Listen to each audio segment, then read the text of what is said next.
ꯊꯥꯏꯅ ꯂꯩꯕꯥꯛ ꯑꯃꯗ ꯅꯤꯡꯊꯧ ꯃꯆꯤꯜ ꯃꯅꯥꯎ ꯑꯅꯤꯈꯛ ꯄꯥꯜꯂꯝꯃꯤ꯫ ꯃꯈꯣꯏ ꯑꯅꯤꯒꯤ ꯃꯤꯡꯅ ꯈꯥꯕ ꯑꯃꯗꯤ ꯉꯥꯟꯕ ꯀꯧꯔꯝꯃꯤ꯫ ꯃꯆꯤꯜ ꯃꯅꯥꯎ ꯑꯅꯤꯁꯤ ꯃꯁꯛ ꯃꯇꯧ ꯐꯤꯕꯝ ꯃꯨꯔꯇꯤ ꯌꯥꯝꯅ ꯐꯖꯔꯝꯃꯤ꯫ ꯍꯦꯛ ꯌꯦꯡꯕꯗ ꯅꯨꯄꯤꯅ ꯄꯥꯝꯒꯟꯕ ꯁꯛꯇꯝ ꯑꯣꯏꯔꯝꯃꯤ꯫ ꯅꯤꯡꯊꯧ ꯈꯥꯕ ꯑꯃꯗꯤ ꯉꯥꯟꯕ ꯃꯃꯥ ꯃꯄꯥ ꯉꯟꯅ ꯀꯥꯏꯅꯈꯤ꯫ ꯑꯗꯨꯕꯨ ꯃꯈꯣꯏ ꯑꯅꯤꯗꯤ ꯑꯁꯨꯛꯀꯤ ꯃꯇꯤꯛ ꯅꯨꯡꯁꯤꯅꯔꯝꯃꯤ꯫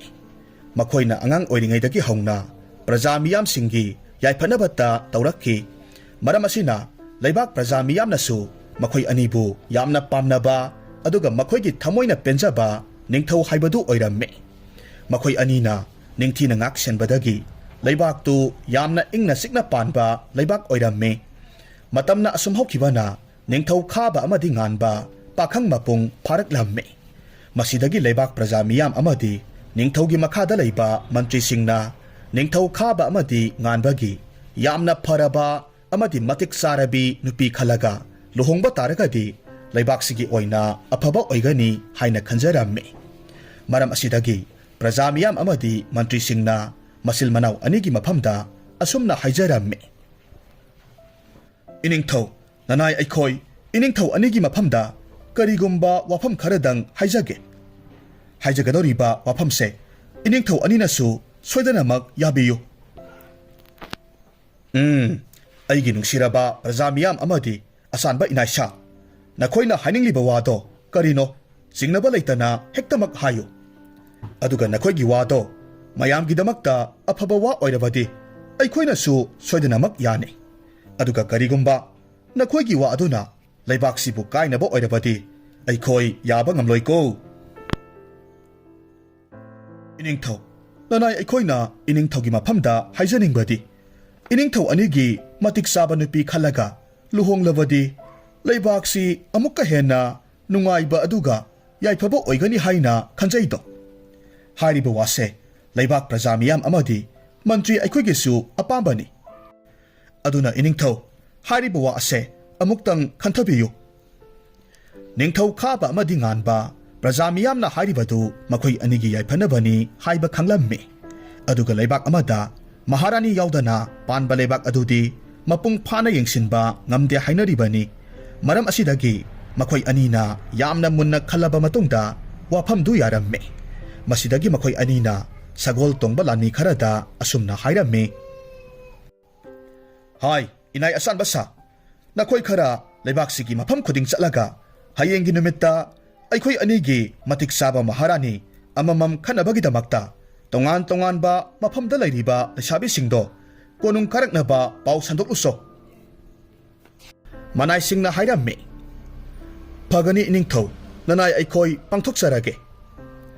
ꯑꯁꯨꯝꯅ ꯅꯤꯡꯊꯧꯒꯤ ꯁꯒꯣꯜ ꯇꯣꯡꯕ ꯂꯥꯟꯃꯤ ꯀꯌꯥ ꯑꯃ ꯊꯥꯔꯒ ꯂꯝ ꯂꯝꯗ ꯂꯩꯔꯤꯕ ꯂꯩꯁꯥꯕꯤꯁꯤꯡ ꯑꯗꯨꯕꯨ ꯅꯤꯡꯊꯧ ꯈꯥꯕ ꯑꯃꯗꯤ ꯉꯥꯟꯕꯒꯤ ꯅꯨꯄꯤ ꯈꯟꯅꯅꯕꯒꯤꯗꯃꯛ ꯍꯌꯦꯡꯒꯤ ꯅꯨꯃꯤꯠꯇ ꯀꯣꯅꯨꯡ ꯀꯥꯔꯛꯀꯗꯕꯅꯤ ꯍꯥꯏꯅ ꯈꯪꯍꯟꯈ꯭ꯔꯦ꯫ ꯃꯊꯪꯒꯤ ꯅꯨꯃꯤꯠ ꯌꯧꯔꯗꯨꯅ ꯂꯝ ꯂꯝꯒꯤ ꯃꯁꯛ ꯃꯇꯧ ꯐꯖꯔꯕꯤ ꯂꯩꯁꯥꯕꯤ ꯀꯌꯥꯃꯔꯨꯝ ꯃꯥꯒꯤ ꯃꯥꯒꯤ ꯂꯩꯖꯕ ꯐꯤꯔꯣꯜ ꯁꯦꯠ ꯆꯥꯔꯒ ꯀꯣꯅꯨꯡ ꯀꯥꯔꯛꯄ ꯍꯧꯅꯔꯝꯃꯤ꯫ ꯈꯥꯕ ꯑꯃꯗꯤ ꯉꯥꯟꯕꯁꯨ ꯃꯈꯣꯏꯒꯤ ꯃꯇꯤꯛ ꯆꯥꯔꯕꯤ ꯅꯨꯄꯤ ꯈꯟꯕꯒꯤ ꯄꯨꯡꯐꯝꯗꯨ ꯌꯧꯁꯤꯜꯂꯛꯇꯨꯅ ꯂꯩꯁꯥꯕꯤ ꯃꯌꯥꯝ ꯂꯩꯔꯤꯕ ꯑꯗꯣꯝꯗ ꯊꯣꯔꯛꯂꯝꯃꯤ꯫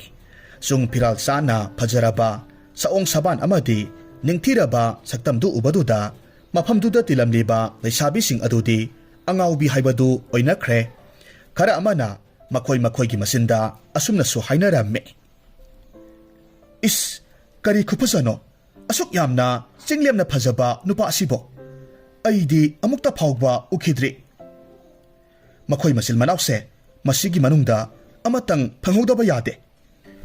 ꯂꯩꯁꯥꯕꯤꯁꯤꯡ ꯑꯗꯨꯒꯤ ꯃꯔꯛꯇ ꯌꯥꯝꯅ ꯖꯥꯗꯨ ꯃꯟꯇ꯭ꯔ ꯍꯩꯕꯤ ꯐꯠꯇꯕꯤ ꯁꯅꯥꯔꯩ ꯑꯃꯗꯤ ꯇꯣꯝꯕꯤ ꯀꯧꯕꯤ ꯃꯆꯤꯜ ꯃꯅꯥꯎ ꯑꯅꯤꯈꯛ ꯌꯥꯎꯔꯝꯃꯤ꯫ ꯐꯠꯇꯕꯤ ꯃꯆꯤꯜ ꯃꯅꯥꯎ ꯑꯅꯤꯁꯤ ꯃꯁꯛꯁꯨ ꯀꯌꯥ ꯊꯣꯏꯅ ꯐꯖꯕ ꯑꯣꯏꯔꯝꯗꯦ꯫ ꯃꯔꯝ ꯑꯗꯨꯅ ꯈꯥꯕ ꯑꯃꯗꯤ ꯉꯥꯟꯕꯅ ꯃꯈꯣꯏ ꯑꯅꯤꯕꯨꯗꯤ ꯃꯈꯣꯏꯒꯤ ꯅꯨꯄꯤ ꯑꯣꯏꯅ ꯁꯨꯛꯈꯟ ꯍꯦꯛ ꯈꯜꯂꯛꯂꯔꯣꯏ ꯍꯥꯏꯕꯁꯤ ꯃꯈꯣꯏꯅ ꯈꯪꯂꯝꯃꯤ꯫ ꯃꯔꯝ ꯑꯁꯤꯗꯒꯤ ꯃꯅꯥꯎꯅꯨꯄꯤ ꯇꯣꯝꯕꯤꯅ ꯃꯆꯦ ꯁꯅꯥꯔꯩꯗ ꯑꯁꯨꯝꯅ ꯍꯥꯏꯔꯝꯃꯤ꯫ ꯏꯆꯦ, ꯃꯐꯝꯁꯤꯗ ꯂꯩꯔꯤꯕ ꯂꯩꯁꯥꯕꯤꯁꯤꯡꯁꯦ ꯃꯁꯛ ꯃꯇꯧ ꯂꯣꯏꯅꯃꯛ ꯐꯖꯩ꯫ ꯅꯤꯡꯊꯧ ꯃꯆꯤꯜ ꯃꯅꯥꯎ ꯑꯁꯤꯅ ꯑꯩꯈꯣꯏꯅꯤꯕꯨ ꯃꯈꯣꯏꯒꯤ ꯅꯨꯄꯤ ꯑꯣꯏꯅ ꯈꯟꯕꯤꯔꯛꯇ꯭ꯔꯕꯗꯤ ꯀꯝꯗꯧꯅꯤ? ꯍꯦꯔꯥ, ꯑꯗꯨꯒꯤ ꯋꯥꯕꯨ ꯀꯔꯤꯒꯤ ꯋꯥꯔꯤꯕꯅꯣ? ꯅꯆꯦ ꯑꯩ ꯂꯩꯔꯤꯕꯁꯤꯗꯤ꯫ ꯌꯦꯡꯉꯨ, ꯅꯆꯦꯅ ꯂꯩꯋꯥ ꯑꯃꯈꯛꯇꯪ ꯁꯠ ꯂꯥꯎꯅ ꯁꯣꯟꯈꯤꯕꯗ ꯅꯤꯡꯊꯧ ꯃꯆꯤꯜ ꯃꯅꯥꯎ ꯑꯅꯤꯁꯦ ꯑꯩꯈꯣꯏ ꯑꯅꯤꯗ ꯄꯨꯡꯉꯥꯎ ꯍꯦꯛ ꯉꯥꯎꯔꯒꯗꯕꯅꯤ꯫ ꯍꯩꯃꯥ ꯏꯆꯦ ꯑꯁꯦꯡꯕꯃꯛꯀꯤꯔꯣ? ꯑꯁ ꯑꯗꯨꯝꯅꯒ ꯇꯧꯔꯕꯗꯤ ꯑꯩꯗꯤ ꯑꯣꯟꯊꯣꯛꯅ ꯅꯨꯡꯉꯥꯏꯖꯔꯅꯤꯗꯀꯣ꯫ ꯑꯁꯨꯝꯅ ꯐꯠꯇꯕꯤ ꯃꯆꯤꯜ ꯃꯅꯥꯎ ꯑꯅꯤꯗꯨ ꯋꯥꯔꯤ ꯁꯥꯟꯅꯔꯝꯃꯤ꯫ ꯉꯥꯏꯍꯥꯛꯀꯤ ꯃꯇꯨꯡꯗꯒꯤꯗꯤ ꯅꯤꯡꯊꯧꯒꯤ ꯅꯨꯄꯤ ꯈꯟꯕꯒꯤ ꯊꯧꯔꯝꯁꯨ ꯍꯧꯔꯛꯂꯝꯃꯤ꯫ ꯇꯥꯟꯖꯥ ꯑꯁꯤꯃꯛꯇꯗ ꯃꯍꯩ ꯖꯥꯗꯨ ꯌꯥꯝꯅ ꯍꯩꯕꯤ ꯁꯅꯥꯔꯩꯅ ꯃꯈꯨꯠꯇ ꯂꯩꯋꯥ ꯈꯔ ꯁꯣꯜꯂꯝꯃꯤ꯫ ꯅꯤꯡꯊꯧ ꯈꯥꯕꯕꯨ ꯃꯍꯥꯛꯀꯤ ꯂꯩꯋꯥ ꯑꯗꯨꯅ ꯁꯦꯝꯖꯤꯟꯈ꯭ꯔꯦ꯫ ꯑꯗꯨꯒ ꯇꯣꯝꯕꯤꯕꯨꯁꯨ ꯃꯆꯦꯅ ꯂꯩꯋꯥ ꯇꯥꯛꯄꯤꯗꯨꯅ ꯂꯩꯋꯥ ꯁꯣꯜꯍꯜꯂꯝꯃꯤ꯫ ꯅꯤꯡꯊꯧ ꯉꯥꯟꯕꯗ ꯁꯦꯝꯖꯤꯜꯂꯝꯃꯤ꯫ ꯃꯈꯣꯏ ꯑꯅꯤꯅ ꯑꯁꯨꯝꯅ ꯍꯦꯛ ꯇꯧꯕꯒꯗꯤ ꯅꯤꯡꯊꯧ ꯈꯥꯕ ꯑꯃꯗꯤ ꯉꯥꯟꯕꯗꯨ ꯃꯁꯥꯗꯨ ꯌꯥꯝꯅ ꯇꯟꯊꯕ ꯐꯥꯎꯔꯝꯃꯤ꯫ ꯑꯗꯨꯒ ꯏꯍꯩ ꯍꯩꯅꯤꯡꯗꯕꯒꯨꯝꯅ ꯇꯧꯔꯛꯂꯝꯃꯤ꯫ ꯃꯈꯣꯏ ꯑꯅꯤꯒꯤ ꯃꯥꯡꯗ ꯂꯩꯔꯤꯕ ꯂꯩꯁꯥꯕꯤꯁꯤꯡ ꯑꯗꯨ ꯎꯔꯨꯕ ꯃꯇꯝꯗ ꯅꯨꯡꯁꯤꯕ ꯐꯥꯎꯔꯝꯗꯦ, ꯍꯩꯅꯗꯕ ꯐꯥꯎꯔꯝꯃꯤ꯫ ꯃꯇꯧ ꯑꯁꯤ ꯎꯕꯁꯤꯗ ꯁꯅꯥꯔꯩꯅ ꯅꯣꯛꯐꯦꯠ ꯇꯧꯔꯝꯃꯤ꯫ ꯇꯣꯝꯕꯤꯗ ꯍꯥꯏꯔꯝꯃꯤ, ꯇꯨ ꯎꯔꯦꯗꯅ ꯅꯤꯡꯊꯧ ꯑꯅꯤꯁꯤꯒꯤ ꯃꯑꯣꯡ ꯃꯇꯧꯁꯦ꯫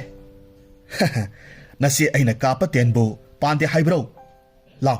ꯑꯩꯈꯣꯏꯅꯤ ꯍꯧꯖꯤꯛꯃꯛ ꯅꯤꯡꯊꯧ ꯃꯆꯤꯜ ꯃꯅꯥꯎ ꯑꯁꯤꯒꯤ ꯃꯃꯥꯡꯗ ꯍꯦꯛꯇꯃꯛ ꯆꯪꯁꯤꯟꯁꯤ꯫ ꯑꯁꯨꯝꯅ ꯐꯠꯇꯕꯤ ꯃꯆꯤꯟ ꯃꯅꯥꯎ ꯑꯅꯤꯗꯨ ꯅꯤꯡꯊꯧꯒꯤ ꯃꯥꯡꯗ ꯆꯪꯁꯤꯜꯂꯛꯂꯝꯃꯤ꯫ ꯅꯤꯡꯊꯧ ꯈꯥꯕ ꯑꯃꯗꯤ ꯉꯥꯟꯕ ꯐꯠꯇꯕꯤ ꯃꯆꯤꯟ ꯃꯅꯥꯎꯗꯨꯕꯨ ꯍꯦꯛ ꯎꯔꯨꯕ ꯃꯇꯝꯗ ꯄꯪꯅꯨꯡꯗ ꯅꯨꯡꯁꯤꯕ ꯐꯥꯎꯔꯝꯃꯤ꯫ ꯁꯅꯥꯔꯩ ꯑꯃꯗꯤ ꯇꯣꯝꯕꯤꯕꯨ ꯃꯈꯣꯏ ꯑꯅꯤꯒꯤ ꯅꯨꯄꯤ ꯑꯣꯏꯅꯕ ꯍꯥꯏꯔꯝꯃꯤ꯫ ꯇꯧꯔꯤꯕ ꯃꯈꯣꯏ ꯑꯅꯤꯒꯤ ꯃꯇꯧꯗꯨꯗ ꯃꯐꯝꯗꯨꯗ ꯇꯤꯜꯂꯝꯂꯤꯕ ꯃꯤꯄꯨꯝ ꯈꯨꯗꯤꯡꯃꯛꯇꯤ ꯌꯥꯝꯅ ꯉꯛꯂꯝꯃꯤ꯫ ꯑꯗꯨꯒ ꯑꯃꯅ ꯑꯃꯗ ꯑꯁꯨꯝꯅ ꯍꯥꯏꯅꯔꯝꯃꯤ, ꯍꯩꯃꯥ ꯀꯔꯤꯅꯣ ꯑꯩꯈꯣꯏꯒꯤ ꯏꯅꯤꯡꯊꯧ ꯑꯅꯤꯁꯤꯅ ꯇꯧꯔꯤꯕꯁꯤꯕꯣ? ꯑꯁꯨꯛ ꯌꯥꯝꯅ ꯊꯤꯕ ꯅꯨꯄꯤ ꯑꯅꯤꯁꯤꯕꯨ ꯃꯈꯣꯏ ꯃꯆꯤꯜ ꯃꯅꯥꯎ ꯑꯅꯤꯁꯤꯅ ꯅꯨꯡꯁꯤ ꯀꯥꯏꯅ ꯇꯧꯔꯤꯕꯁꯤꯕꯨ ꯀꯔꯤ ꯈꯜꯂꯨꯔꯕꯖꯥꯠꯅꯣ? ꯑꯁ ꯃꯥꯏꯗ ꯐꯖꯈ꯭ꯔꯕꯤ ꯅꯨꯄꯤꯁꯤꯡ ꯑꯁꯤꯕꯨꯅ ꯍꯟꯅ ꯌꯦꯡꯗ꯭ꯔꯒ ꯇꯤꯟꯃꯨ ꯂꯥꯏꯃꯨ ꯃꯥꯟꯕꯤ ꯑꯅꯤ ꯑꯁꯤꯕꯨ ꯍꯦꯛ ꯈꯟꯈ꯭ꯔꯦꯗꯀꯣ꯫ ꯍꯣꯏꯅꯦ ꯑꯗꯨꯅꯤꯅꯦ, ꯑꯩꯗꯤ ꯅꯨꯄꯤ ꯑꯅꯤꯁꯦ ꯎꯕꯗ ꯇꯨꯝꯒꯗꯕ ꯐꯥꯎꯕ ꯍꯦꯛ ꯇꯜꯂꯤ꯫ ꯃꯔꯝꯗꯤ ꯃꯈꯣꯏ ꯑꯅꯤꯒꯤ ꯃꯁꯛꯁꯦ ꯃꯪꯗꯒ ꯎꯔꯕꯗꯤ ꯈꯪꯗꯅ ꯁꯤꯒꯗꯕ ꯁꯛꯇꯝꯅꯤ꯫ ꯑꯁ ꯈꯪꯗ꯭ꯔꯦꯗ, ꯑꯩꯈꯣꯏꯒꯤ ꯏꯅꯤꯡꯊꯧꯁꯦ ꯉꯥꯎꯔꯕ ꯃꯥꯜꯂꯦꯗ꯫ ꯑꯃꯅ ꯑꯃꯨꯛ ꯍꯥꯏꯔꯝꯃꯤ, ꯑꯗꯨꯕꯨꯗꯤ ꯑꯩꯈꯣꯏꯅ ꯄꯥꯝꯗꯦ ꯍꯥꯏꯅꯗꯤ ꯀꯔꯤꯕꯨ ꯇꯧꯕ ꯉꯝꯗꯧꯔꯤꯕꯅꯣ? ꯏꯅꯤꯡꯊꯧꯒꯤ ꯊꯃꯣꯏꯅ ꯈꯣꯏꯗꯥꯖꯕꯤ ꯃꯍꯥꯔꯥꯅꯤꯅꯤ, ꯑꯗꯨꯅ ꯑꯩꯈꯣꯏꯁꯨ ꯄꯦꯟꯊꯣꯛꯄ ꯇꯥꯕꯅꯤ꯫ ꯍꯣꯏ ꯑꯗ ꯇꯥꯔꯦ꯫ ꯑꯗꯨꯕꯨꯅꯦ ꯅꯨꯄꯤ ꯑꯅꯤꯁꯤꯁꯨ ꯃꯁꯛꯇꯤ ꯊꯤꯖꯔꯕꯁꯨ ꯃꯕꯨꯛ ꯃꯄꯥꯎ ꯐꯕꯤ ꯑꯣꯏꯔꯝꯕꯁꯨ ꯀꯅꯥꯅ ꯈꯪꯕꯅꯣ? ꯃꯇꯧ ꯑꯁꯨꯝꯅ ꯐꯠꯇꯕꯤ ꯃꯆꯤꯟ ꯃꯅꯥꯎ ꯑꯅꯤꯗꯨꯒ ꯅꯤꯡꯊꯧ ꯈꯥꯕ ꯑꯃꯗꯤ ꯉꯥꯟꯕꯒ ꯂꯨꯍꯣꯡꯈ꯭ꯔꯦ꯫ ꯂꯨꯍꯣꯡꯂꯕ ꯃꯇꯨꯡꯗ ꯉꯥꯟꯕꯗꯤ ꯊꯪꯅꯕ ꯂꯩꯕꯥꯛ ꯑꯗꯨꯗ ꯑꯔꯨꯕ ꯊꯕꯛ ꯑꯃꯒꯤꯗꯃꯛ ꯆꯠꯇꯕ ꯌꯥꯗꯕꯗꯒꯤ ꯅꯨꯃꯤꯠ ꯈꯔꯅꯤꯒꯤ ꯑꯣꯏꯅ ꯆꯠꯈ꯭ꯔꯦ꯫ ꯃꯌꯥꯝꯕ ꯈꯥꯕꯅ ꯀꯣꯅꯨꯡꯗꯨꯗ ꯃꯈꯣꯏꯒꯤ ꯂꯩꯕꯥꯛꯄꯨ ꯌꯦꯡꯁꯤꯜꯂꯒ ꯂꯩꯍꯧꯋꯤ꯫ ꯅꯤꯡꯊꯧ ꯈꯥꯕ ꯂꯨꯍꯣꯡꯂꯕ ꯃꯇꯨꯡꯗ ꯍꯥꯟꯅꯒ ꯏꯃꯥꯟ ꯃꯥꯟꯅꯈꯤꯗ꯭ꯔꯦ꯫ ꯃꯁꯥꯗꯨ ꯏꯍꯩ ꯍꯩꯅꯤꯡꯂꯝꯗꯦ꯫ ꯁꯣꯝꯗꯅ ꯅꯤꯡꯊꯧ ꯈꯥꯕꯒꯤ ꯅꯨꯄꯤ ꯃꯍꯥꯔꯥꯅꯤ ꯁꯅꯥꯔꯩ ꯑꯃꯗꯤ ꯉꯥꯟꯕꯒꯤ ꯅꯨꯄꯤ ꯇꯣꯝꯕꯤꯅ ꯂꯩꯕꯥꯛ ꯑꯗꯨꯗ ꯇꯧꯅꯤꯡꯕꯇ ꯇꯧꯗꯨꯅ ꯂꯩꯔꯝꯃꯤ꯫ ꯃꯈꯣꯏ ꯑꯅꯤꯅ ꯄ꯭ꯔꯖꯥ ꯃꯤꯌꯥꯝꯗꯒꯤ ꯅꯤꯡꯊꯧ ꯈꯥꯕꯒꯤ ꯃꯤꯡꯗ ꯋꯥꯅ ꯂꯣꯛꯆꯕ ꯐꯧꯁꯤꯡ ꯂꯣꯏꯅꯃꯛ ꯂꯧꯁꯤꯜꯂꯝꯃꯤ꯫ ꯃꯔꯝ ꯑꯁꯤꯗꯒꯤ ꯄ꯭ꯔꯖꯥ ꯃꯤꯌꯥꯝꯗꯨ ꯆꯥꯅꯤꯡꯉꯥꯏ ꯊꯛꯅꯤꯡꯉꯥꯏ ꯂꯩꯇꯕꯗꯒꯤ ꯑꯋꯥꯕ ꯃꯥꯌꯣꯛꯅꯔꯝꯃꯤ꯫ प्रजा मियामनसु हंदक निंगथौ खाबना तौरक्लिबा मतौ असिदा यामना पेनरमदे अदुबु तसेंगनमक्किदि निंगथौ खाबदि करिसु खंगलमदे प्रजा मियामना वाबा हेनमनखिबदगी असुमना वा तानरम्मि अहल मयाम मरुप मयाम हंदक अखोइगी इनिंगथौगी लोइनबिसिंग असिना तौरक्लिबा थबकसे अखोइदि कया याजनिंगदे येंगबियु कुम अमगी साननबा पशिल्लगा थमजगदबा चेंगफौ मयामदो मखोइना ngami haidana loinamak loshin bikre haujikti aikhoi chaningai leitabadagi chara helaga leire aduna aikhoi mayam amuktang punna konungda karaga ining thogi maphamda wakatlusi haibabu mayamgi karimot leibibage ho yaye yaye aikhoi su waphamse hauduk chaningduna leiramlibani aduna aikhoi punna thinthaba tawdana haujikmak konung karasi asomna hainaduna निंगथौगी मफमदा वाकटनबगिदमक लैबाक प्रजा मियामदु हौनरगा कोनुंगदा कारकलम्मे तौरिबा मतौदु महारानी सनारै अमदि तोंबीना कोनुंग योगदबा खरा वाटलिङैदगी लापतकना उरम्मे मसिदगी सनारैना मनाई अमखक थारगा मयाम लाक्लिबसिगी मरम खंगदोक हलम्मे मखोइना लाक्लिबसि निंगथौदो वाकटनबा लाक्लिबनि हाइबसि हेक खंगलकपा मतमदा Maharani anidu yamna sauninglamme maram asidagi manaisingda lakliba mayamdu puduna tankinaba yathang piramme Maharani gi yathang oibana lanmi mayam adusu tauningda thabaktu tauba taramme asumna samjaraba praja miyam singadu lanmi singna sa san tanbagumna koitan tanaraga putharamme masi pumnamak ningthogi makhada leiba mantri singdi loinamak khanglibani adubu Maharani kibadagi makhoisu ningthogi mafamda karisu hairamde masigi matung nongmadi ikhang khangaudana ningthau nganbadu magi thabaktu loireduna mayumda halaklamme magi praja miyamna oiramliba mataududa mahak thamoi yamna soklamme masidagi ningthau nganbana thamoi sokna mahaki praja miyamda hangjaramme tabiyu aigi nungsiraba praja miyam pumnamak karino tawromliba matau sibo nakhoigi oiriba phibamse kanana kamdauno ohelakibano haibado aingonda amuktang sekna tambiyu miyam aduna thamoi sokna ningthau nganbada thokiba wari pumnamak tamlamme aduga praja miyamnadi makhoida asumna ot lairibasi ningthau khabanani haina khalamme maram asidagi makhoina nganbada pau tamlakpa matamdasu khabana tawhanbani haina hairamme hariba wasi tarubadagi nganbadi mayamba khabagi mafamda yamna sauramme maram aduna mahakna konung hek yobagadi mayambada yamna sauna asumna hairamme taso karino tasawna tobiribasibo praja miyam sibo hingna mainungda ngauraga tasawna phangliba nungaiba sibo karino nganba karino ne he nangna ngasi ngayambada hariba mayam sibo aidi wakhal taba ngamje ne he taroi taso tumdaba mi hodokpase yamna lubani tasawna praja miyam sida kari pendaba leiduna asuk thina lakna biribano ihe nganba nayambadi nangna hariba singdo tasengna karino haiba khangba ngamdre se nahaki asawbado hana amukta phathako kari karamba nungaitaba thodok thoklabage haibado nayambada amuktang hana mayek singna tammu matang asida Maharani Sanaraina makhoigi aronba khudingmak khangkhragani khangbadagi ningthau masil manaudu khananaba silaklamme aduga manau nupa nganbada asumna hairamme karino na he nganba nangna ngasida miramdagi laklaga mathong maram khangdana wa kaya marum hairibadubo asuk yamna nayamba amadi aikhoina leibaksigi phanabata sillaga lakhibani aduga aikhoidaga aranba tahalibasibu karigino iteima yare iteima hoina tobibase miyam pumnamak pendabana loire matang asida ningthogi makhada leiba mantri singna asengbadu hayaudrabadi ningthau masil manau anisi soidanamak khatnaragani khanbadagi mantri amana hairamme iningthau animak amukta ngaibikho wakhal tanadriba animak nanai aihak wakhal tahanjage aikhoigi Maharani ibema anisina iningthau khabagi mingsijinaraga lairaba praja miyamdagi makhoigi leijaba sel thum phauseng pumnamak loinamak khomgatlaga konungda pasillaga thamkhre maram asidagi praja miyamdi sada thaktuduna sigadaure adubu hariba mayamse karisu khangjadraba praja miyamnadi iningthau khabana taholibani haina khankhre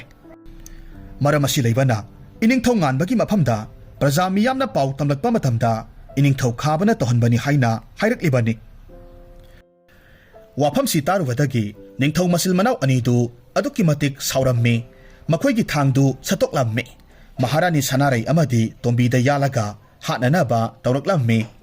matam asida Maharani anina ningthogi makhong pairaga amuk hanna tawraroi haiduna kaplamme matausi urubada mafamduda tilamba praja miyam amadi mantri sing aduna ningthau anigi asawbadu thamjilamme aduga makhoi anina praja miyam ki mafamda langjakhiba maral adugidamak dandi oina praja miyam ki mafamda khurum halamme lale haina haija halamme adubo Sanarai amadi tombi makhoi anigi thamoidadi praja miyam amadi mantri singbu amuk tangdi laknage haina khalamme matam kharadi makhoi anidu khaba amadi nganbana makhoi bu thajanabani haiduna aphabi saraga leiramme nongma Sanarai amadi tombina asumna wari sanaramme inaw aidi khallu raga khoidose ꯄꯪꯁꯥꯎꯗ ꯁꯥꯎꯅꯤꯡꯉꯤ ꯅꯪꯒꯤ ꯅꯄꯨꯔꯣꯏꯕ ꯉꯥꯟꯕꯅ ꯃꯔꯝ ꯑꯣꯏꯔꯒ ꯀꯔꯤꯁꯨ ꯂꯩꯇꯕ ꯄ꯭ꯔꯖꯥ ꯃꯤꯌꯥꯝꯒꯤ ꯃꯈꯣꯡ ꯄꯥꯏꯔꯒ ꯈꯨꯔꯨꯝꯍꯟꯈꯤꯕ ꯑꯩ ꯅꯤꯡꯁꯤꯡꯂꯨꯔꯒ ꯑꯩꯗꯤ ꯌꯥꯝꯅ ꯄꯦꯟꯗ꯭ꯔꯦ ꯍꯣꯏ ꯏꯆꯦ ꯅꯪꯅ ꯍꯥꯏꯔꯤꯕꯗꯣ ꯌꯥꯝꯅ ꯆꯨꯝꯃꯤ ꯑꯩꯁꯨ ꯌꯥꯝꯅ ꯁꯥꯎꯅꯤꯡꯂꯤꯕꯅꯤ ꯑꯗꯣ ꯏꯆꯦ ꯑꯩꯈꯣꯏꯅꯤ ꯍꯧꯖꯤꯛ ꯃꯈꯣꯏꯒꯤ ꯃꯆꯤꯟ ꯃꯅꯥꯎ ꯑꯅꯤꯁꯦ ꯀꯔꯝꯅ ꯂꯥꯛꯁꯤꯜꯂꯒ ꯊꯝꯁꯤꯒꯦ ꯅꯠꯇ꯭ꯔꯒꯅ ꯋꯥꯊꯣꯛ ꯊꯣꯛꯍꯜꯂꯤꯕ ꯏꯄꯨꯔꯣꯏꯕ ꯉꯥꯟꯕꯁꯦ ꯍꯦꯛꯇꯃꯛ ꯍꯥꯠꯇꯣꯛꯂꯁꯤꯔꯥ ꯏꯅꯥꯎ ꯍꯣꯏꯅꯦꯍꯦ ꯃꯗꯨꯅ ꯐꯔꯅꯤ ꯃꯥ ꯂꯩꯇ꯭ꯔꯕꯗꯤ ꯏꯕꯥꯅꯤꯒꯤ ꯊꯕꯛꯁꯨ ꯃꯈꯥ ꯇꯥꯅ ꯇꯧꯕ ꯌꯥꯔꯅꯤ ꯑꯁꯨꯝꯅ ꯍꯥꯏꯅꯔꯒ ꯃꯆꯤꯜ ꯃꯅꯥꯎ ꯑꯅꯤ ꯆꯪꯗꯨꯅ ꯅꯤꯡꯊꯧ ꯉꯥꯟꯕꯗ ꯂꯩꯋꯥ ꯀꯌꯥꯃꯔꯨꯝ ꯁꯤꯖꯤꯟꯅꯔꯒ ꯁꯦꯝꯖꯤꯟꯕ ꯍꯧꯔꯝꯃꯤ ꯃꯁꯤꯗꯒꯤ ꯅꯤꯡꯊꯧ ꯉꯥꯟꯕꯗꯨ ꯈꯪꯍꯧꯗꯅ ꯃꯁꯥꯗꯨ ꯑꯅꯥ ꯂꯥꯏꯌꯣꯡ ꯈꯪꯗꯅ ꯅꯥꯔꯛꯂꯝꯃꯤ ꯅꯣꯡꯃ ꯅꯣꯡꯃꯒꯤ ꯁꯣꯟꯊꯔꯛꯂꯝꯃꯤ ꯈꯥꯕꯗꯤ ꯃꯅꯥꯎꯅꯨꯄꯥꯒꯤ ꯃꯇꯧꯗꯨ ꯌꯦꯡꯕ ꯉꯝꯗ꯭ꯔꯦ ꯂꯝ ꯂꯝꯒꯤ ꯃꯃꯤꯡ ꯆꯠꯂꯕ ꯃꯥꯏꯕ ꯃꯥꯏꯕꯤ ꯀꯌꯥꯃꯔꯨꯝ ꯀꯧꯔꯝꯃꯤ ꯃꯁꯤꯗꯁꯨ ꯐꯍꯟꯕ ꯉꯝꯂꯝꯗꯦ ꯃꯁꯤ ꯄꯨꯝꯅꯃꯛꯁꯤ ꯎꯔꯒ ꯐꯠꯇ꯭ꯔꯕꯤ ꯁꯅꯥꯔꯩ ꯑꯃꯗꯤ ꯇꯣꯝꯕꯤꯗꯤ ꯃꯈꯣꯏꯒꯤ ꯅꯤꯡꯕ ꯊꯨꯡꯂꯒꯅꯤ ꯈꯜꯂꯨꯕꯗ ꯍꯔꯥꯎꯕꯒꯤ ꯃꯄꯥꯟ ꯁꯥꯈ꯭ꯔꯦ ꯉꯥꯟꯕꯅ ꯁꯤꯒꯗꯕ ꯅꯨꯃꯤꯠꯇꯨ ꯉꯥꯏꯔꯒ ꯂꯩꯔꯝꯃꯤ ꯅꯣꯡꯃꯗꯤ ꯏꯈꯪ ꯈꯪꯍꯧꯗꯅ ꯅꯤꯡꯊꯧ ꯉꯥꯟꯕ ꯁꯤꯔꯦ ꯄꯥꯎꯁꯤ ꯇꯥꯔꯨꯕꯗ ꯐꯠꯇ꯭ꯔꯕꯤ ꯃꯆꯤꯟ ꯃꯅꯥꯎ ꯑꯅꯤꯗꯨꯗꯤ ꯑꯗꯨꯛꯀꯤ ꯃꯇꯤꯛ ꯍꯔꯥꯎꯔꯝꯃꯤ ꯑꯗꯨꯕꯨ ꯅꯤꯡꯊꯧ ꯈꯥꯕꯗꯤ ꯍꯥꯏꯅꯤꯡꯉꯥꯏ ꯂꯩꯇꯅ ꯊꯃꯣꯏ ꯁꯣꯛꯂꯝꯃꯤ ꯍꯟꯗꯛ ꯃꯅꯥꯎꯅꯨꯄꯥꯗ ꯊꯣꯛꯈ꯭ꯔꯤꯕ ꯊꯧꯗꯣꯛꯁꯤ ꯃꯊꯃꯣꯏꯗꯗꯤ ꯌꯥꯝꯅ ꯆꯤꯡꯅꯕ ꯐꯥꯎꯔꯝꯃꯤ ꯑꯗꯨꯕꯨ ꯃꯍꯥꯛꯅ ꯍꯥꯏꯔꯤꯕ ꯋꯥ ꯑꯁꯤ ꯀꯅꯥꯃꯠꯇꯗ ꯍꯥꯏꯗꯣꯛꯂꯝꯗꯦ ꯑꯁꯨꯝꯅ ꯉꯥꯟꯕꯒꯤ ꯃꯊꯧ ꯃꯉꯝꯁꯨ ꯄꯥꯡꯊꯣꯛꯄ ꯂꯣꯏꯈ꯭ꯔꯦ ꯑꯗꯨꯕꯨ ꯅꯤꯡꯊꯧ ꯈꯥꯕꯗꯤ ꯃꯅꯥꯎꯅꯨꯄꯥ ꯂꯩꯇ꯭ꯔꯕ ꯑꯗꯨꯗ ꯋꯥꯈꯜ ꯋꯥꯕ ꯍꯦꯟꯃꯟꯈꯤꯕꯗꯒꯤ ꯊꯕꯛ ꯑꯃꯠꯇꯁꯨ ꯄꯥꯡꯊꯣꯛꯄ ꯉꯝꯈꯤꯗ꯭ꯔꯦ ꯃꯇꯝ ꯑꯌꯥꯝꯕꯗ ꯇꯨꯃꯤꯟ ꯇꯨꯃꯤꯟ ꯐꯝꯗꯨꯅ ꯂꯩꯔꯝꯃꯤ ꯃꯇꯧ ꯑꯁꯤꯗ ꯁꯅꯥꯔꯩ ꯑꯃꯗꯤ ꯇꯣꯝꯕꯤꯅ ꯋꯥꯔꯤ ꯁꯥꯟꯅꯔꯝꯃꯤ ꯏꯆꯦ ꯍꯧꯖꯤꯛꯇꯤ ꯋꯥꯏ ꯁꯪꯕꯗ ꯂꯣꯏꯔꯦ ꯏꯕꯥꯅꯤꯒꯤ ꯊꯕꯛꯁꯨ ꯃꯈꯥ ꯇꯥꯅ ꯇꯧꯕ ꯌꯥꯔꯅꯤꯀꯣ ꯏꯅꯥꯎ ꯇꯧꯕ ꯌꯥꯔꯅꯤ ꯑꯩꯈꯣꯏꯅꯤꯅ ꯇꯧꯅꯤꯡꯕꯇ ꯇꯧꯕ ꯌꯥꯔꯒꯗꯕꯅꯤ ꯑꯗꯨꯒꯅꯦ ꯅꯣꯏꯅ ꯇꯩꯁꯨ ꯀꯨꯏꯗꯧꯕ ꯃꯥꯟꯗ꯭ꯔꯦ ꯃꯅꯥꯎꯅꯨꯄꯥꯒꯤ ꯋꯥꯈꯜꯗ ꯂꯥꯏꯃꯟ ꯑꯣꯏꯗꯅ ꯁꯤꯈ꯭ꯔꯒꯗꯧꯕ ꯄꯣꯠꯅꯤꯗ ꯃꯁꯤꯗꯒꯤꯗꯤ ꯀꯣꯅꯨꯡꯁꯦ ꯏꯕꯥꯅꯤꯅ ꯄꯥꯜꯂꯒꯗꯕꯅꯤ ꯑꯗꯨꯕꯨ ꯃꯈꯣꯏ ꯑꯅꯤꯅ ꯆꯦꯛꯁꯤꯜꯍꯧꯗꯕꯅ ꯐꯠꯇ꯭ꯔꯕꯤ ꯃꯆꯤꯜ ꯃꯅꯥꯎ ꯑꯅꯤꯅ ꯁꯥꯟꯅꯔꯤꯕ ꯋꯥꯔꯤ ꯈꯨꯗꯤꯡꯃꯛ ꯅꯤꯡꯊꯧ ꯈꯥꯕꯅ ꯇꯥꯊꯣꯛꯈ꯭ꯔꯦ ꯃꯁꯤ ꯇꯥꯔꯨꯕꯗꯒꯤ ꯈꯥꯕꯗꯨ ꯁꯥꯎꯕꯒꯤ ꯄꯟꯈꯩ ꯂꯩꯈꯤꯗ꯭ꯔꯦ ꯃꯍꯥꯛꯅ ꯃꯅꯥꯏ ꯊꯥꯔꯒ ꯃꯥꯒꯤ ꯅꯨꯄꯤ ꯁꯅꯥꯔꯩ ꯑꯃꯗꯤ ꯃꯅꯥꯎꯅꯨꯄꯤ ꯇꯣꯝꯕꯤꯕꯨ ꯀꯧꯍꯜꯂꯝꯃꯤ ꯁꯅꯥꯔꯩ ꯑꯃꯗꯤ ꯇꯣꯝꯕꯤꯗꯤ ꯀꯔꯤꯁꯨ ꯈꯪꯗꯕꯅꯤꯅ ꯍꯔꯥꯎ ꯍꯔꯥꯎ ꯊꯣꯔꯛꯂꯝꯃꯤ ꯅꯤꯡꯊꯧ ꯈꯥꯕꯗꯤ ꯃꯈꯣꯏ ꯑꯅꯤꯕꯨ ꯎꯔꯒ ꯍꯦꯟꯅ ꯁꯥꯎꯅꯤꯡꯕ ꯐꯥꯎꯔꯝꯃꯤ ꯑꯗꯨꯅ ꯍꯥꯏꯔꯝꯃꯤ ꯍꯥꯏꯌꯨ ꯑꯩꯒꯤ ꯏꯅꯥꯎꯅꯨꯄꯥ ꯉꯥꯟꯕꯗꯣ ꯀꯅꯥꯅ ꯍꯥꯠꯄꯅꯣ ꯏꯅꯤꯡꯊꯧ ꯀꯔꯤꯅꯣ ꯍꯥꯏꯕꯤꯔꯤꯕ ꯋꯥ ꯑꯗꯨꯕꯣ ꯏꯅꯥꯎꯅꯨꯄꯥ ꯉꯥꯟꯕꯗꯤ ꯑꯅꯥ ꯂꯥꯏꯌꯣꯡ ꯈꯪꯗꯅ ꯅꯥꯕꯗꯒꯤ ꯁꯤꯈꯤꯕꯅꯤ ꯑꯗꯨꯒ ꯑꯩꯈꯣꯏꯗ ꯍꯪꯕꯤꯔꯤꯕ ꯋꯥꯍꯪ ꯑꯁꯤꯕꯨ ꯀꯔꯤꯅꯣ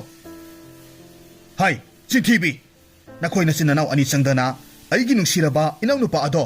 ꯁꯦꯝꯖꯤꯜꯂꯒ ꯍꯥꯠꯄꯅꯤ ꯍꯥꯏꯕꯁꯦ ꯑꯩ ꯈꯪꯉꯤ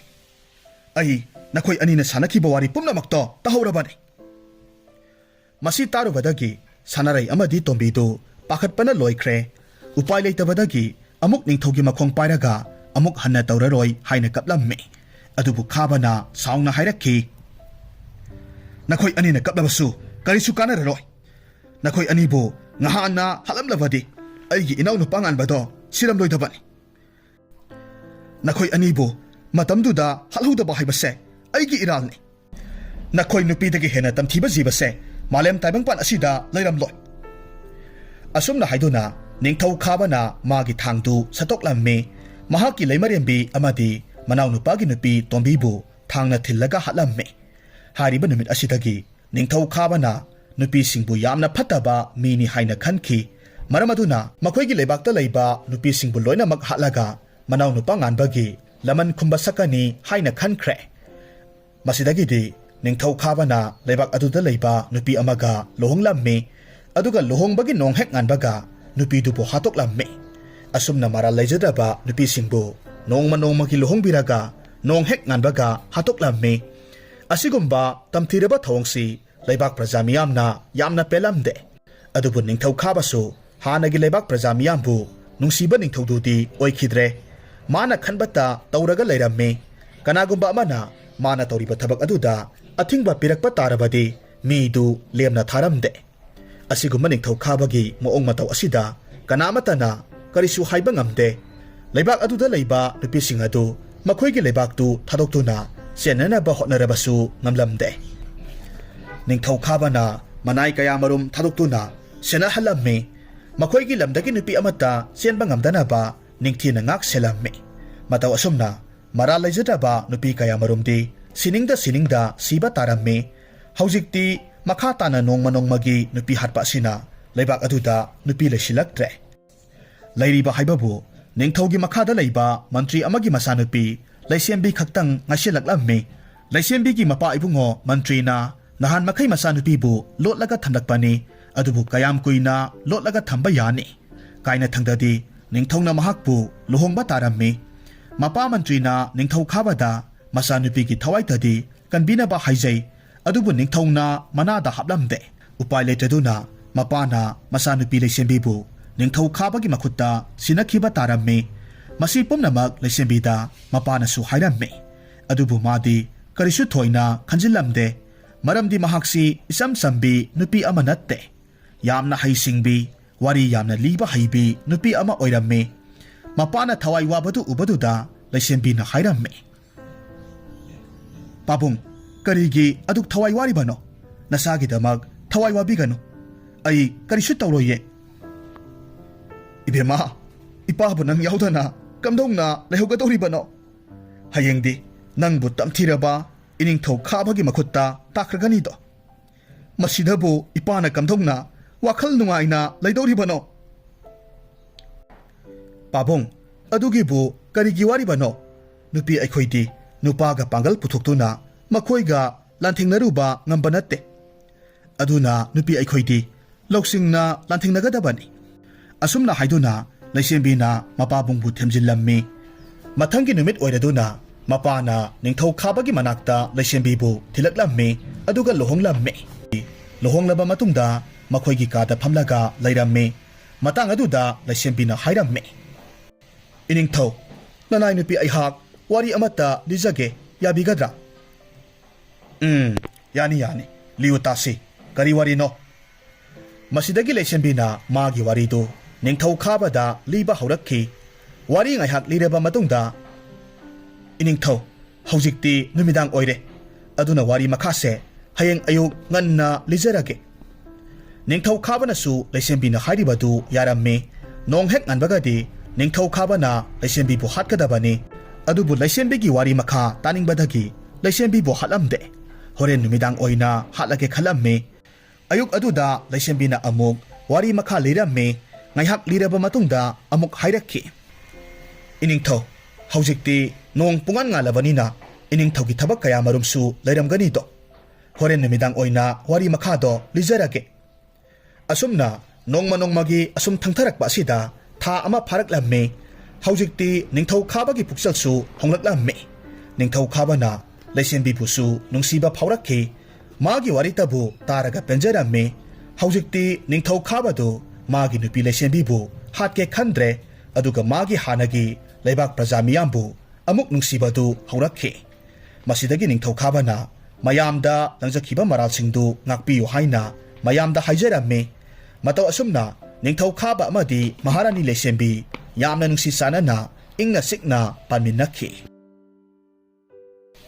ꯍꯧꯖꯤꯛ ꯑꯃꯨꯛ ꯇꯥꯃꯤꯟꯅꯔꯁꯤ ꯃꯔꯤꯡꯒꯤ ꯐꯨꯡꯒꯥꯋꯥꯔꯤ ꯎꯆꯦꯛ ꯑꯣꯟꯕ ꯊꯥꯏꯅ ꯃꯃꯥꯡꯉꯩꯗ ꯄꯣꯛꯇꯕꯤ ꯃꯃꯥꯅ ꯌꯣꯛꯄ ꯅꯨꯄꯥ ꯃꯆꯥ ꯑꯃꯈꯛ ꯂꯩꯔꯝꯃꯤ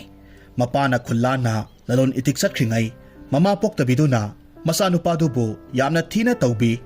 ꯄꯤꯛꯂꯤꯕ ꯅꯨꯄꯥ ꯃꯆꯥꯗꯨ ꯆꯤꯡꯗ ꯁꯤꯡ ꯆꯟꯕ ꯆꯠꯍꯜꯂꯤ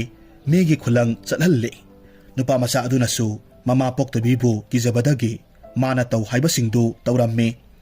ꯆꯥꯕ ꯃꯕꯨꯛ ꯊꯟꯅ ꯆꯥꯕ ꯐꯪꯗꯦ ꯁꯦꯠꯄꯁꯨ ꯃꯅꯤꯡ ꯊꯨꯡꯅ ꯁꯦꯠꯄ ꯉꯝꯗꯦ ꯅꯣꯡꯃꯇ ꯃꯃꯥꯟꯅꯕꯁꯤꯡꯒ ꯂꯣꯏꯅꯅ ꯁꯥꯟꯅꯕ ꯐꯪꯗꯦ ꯍꯔꯥꯎ ꯀꯨꯝꯍꯩ ꯌꯦꯡꯗꯦ ꯅꯣꯡꯃꯗꯤ ꯃꯍꯥꯛ ꯃꯤꯒꯤ ꯄꯥꯝꯂꯧꯗ ꯈꯨꯂꯪ ꯆꯠꯂꯨ ꯍꯥꯏꯗꯨꯅ ꯃꯥꯒꯤ ꯆꯥꯅꯅꯕ ꯃꯃꯥ ꯄꯣꯛꯇꯕꯤꯅ ꯌꯣꯝꯕ ꯆꯌꯣꯝꯗꯨ ꯄꯨꯔꯒ ꯈꯨꯂꯪ ꯆꯠꯂꯤ ꯃꯍꯥꯛꯅ ꯊꯕꯛ ꯋꯥꯅ ꯁꯨꯕ ꯂꯣꯏꯔꯕ ꯃꯇꯨꯡ ꯎꯔꯨꯝꯗ ꯄꯣꯊꯥꯔꯒ ꯆꯌꯣꯝ ꯆꯥꯒꯦ ꯍꯥꯏꯅ ꯍꯥꯡꯗꯣꯛꯂꯨꯕ ꯀꯥꯟꯗꯗꯤ ꯆꯥꯛꯇꯨ ꯎꯆꯤ ꯃꯊꯤ ꯐꯛꯆꯦꯠ ꯉꯥꯛꯇ ꯇꯣꯠꯁꯤꯟꯕ ꯑꯣꯏꯔꯝꯂꯦ ꯃꯗꯨ ꯎꯕꯗ ꯃꯊ꯭ꯋꯥꯏ ꯅꯨꯡꯉꯥꯏꯇ꯭ꯔꯕꯁꯨ ꯑꯔꯥꯝ ꯈꯧꯔꯥꯡꯕ ꯀꯣꯛꯅꯅꯕ ꯃꯍꯥꯛꯅ ꯎꯆꯤ ꯃꯊꯤꯗꯨ ꯐꯛꯆꯦꯠꯁꯤꯡꯗꯨ ꯇꯞꯅ ꯇꯞꯅ ꯈꯟꯗꯣꯛꯂꯒ ꯆꯥꯕ ꯍꯧꯔꯝꯃꯤ sana sana mathwai nungai tabana mamitagi mapi sintharamme mataudu ubaduda magi manakta sayom thuklaga sariba maga luna tinaba magi mataw aduna itaw nahak kaplibra hanglakhi mataw gi wadu tabada ikaireduna itaw kapanatte mitta kuchum songkibani asumna hairaga mapi tethoklamme mataw gi wadu minambani khanglabasu numit aduma wa makha tana hangkhidre mahaki sayomdu saminasi haibadasu matawna yakhide nupa masa aduna thabak loiraga mayumda halaklagadi mamada chakyomdu usi mathi phakset ngakta ngaiduna saba yade haijaramme magi wadu tabada mama poktabiduna saungna hairamme hai aina sari badusu adugumba sakni nathibong sabadi hawi haute thibasai asumna hairaga nupa masa adubu saibiramme poktabi mamagi misai tarubada nupa masadu mathamoi soklamme sikhrabi mamabu kauraga kaplamme sikraba mamabu kauraga kapi haiduna nupa masa adubu mama tona phuthabiramme mama ki badaki mahak makhata na kapkhidre numidang dumadi saksadana mathwai nungaitana phamungda kakhatlaga adumak tumkhre nongalaga di mahak sayom puraga megi panauda khulang suba laklamme mahakna nungsa marakta thabak wana sururaga mabuk lambadagi mama poktabina yomlakpa sayomdu sagadabagi hangdukluba kandadi utwai ngakta tosillaga leiramba thengnaramme ngarangdi usimathi phakmachet tosinbanina khanduklaga kharabu saba yai ngasidi utwai tosinbanina khanduklaga saba yadrabaduda sauninglamme aduna sayomdu langthokkhre adudagi amuk yu thakke khanduna tumba thangatlubadadi yugi mahutta khoi mapi ngakta hanjillaga thamlamle mana madusu hondokhre mahak numituma karimata sa thaktre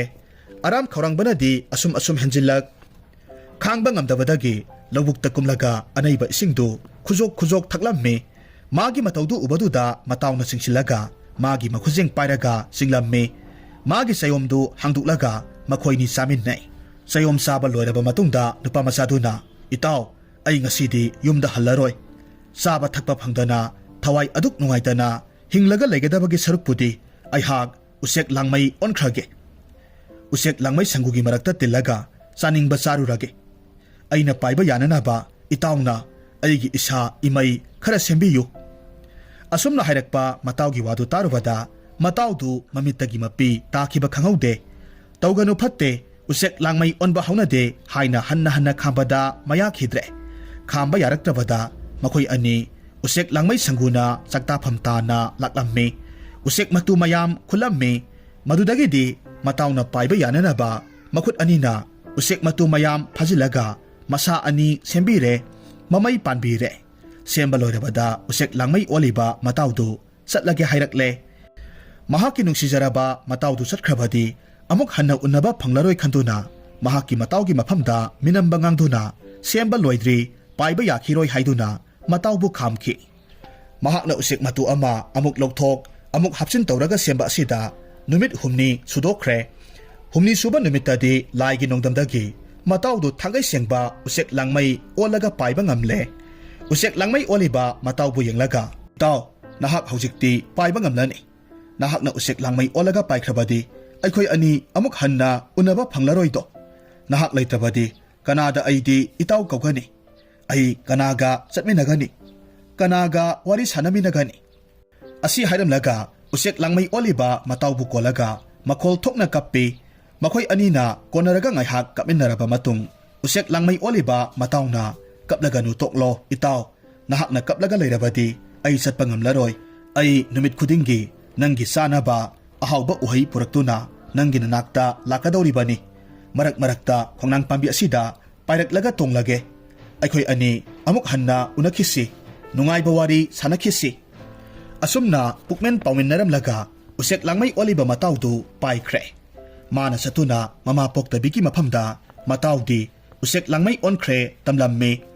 masana usek langmai onkhre haibagi pausi taruba matamda poktabi mamadudi migi mamangda phajate khanduna kapningda kapsinnakhi nongalaga chakan charaga mahak khongnang pambidugi makhongda phamlaga mataw usek langmaidu pairak pangairamme ngaihak leiragadi usek langmai onkhiba matawdu pairaklamme khongnang pambi adugi usada tonglammi mahakna matawgidamakta hektuna purakpa amunba uhaidu puthораktuna makhoi ani chaminnai wari watai sanaramme adudagi usek sangu pairakpagi makhol tabada itaw ai chatlage hairammi aduga usek langmaidu pairaga chatkhre asumna marak-marakta makhoi ani khongnang pambi aduda laktuna unarammi nongmadi usek langmai onba matawda itaw aikhoi anina mafamsida unabasi toklasi aikhoi gi ipa ipusingi khelhongba matamda itaw su la'u aikhoi ni unasi asumna hairamlaga usek langmai oliba mataw su paikhre mahaksu mayumda hankre sikraba mapamapusingi khelhongba matam oirakladuna khulgi ahal laman pakhang leisabi angang nubi pumnamak thoraklammi ahaw ba thong thaktuna jagoi sarammi isai saklammi ahal lamanna kumhai yengi angang nubi na chen chungduna sanai asumna khul hauna haraunari ngai matamasida usek langmai onkhiba matawdu pairaklammi khongnang pambida tonglammi mayamgi mataw ubada mahaksu nungaina usada tonglaga jagoi saba haurakhi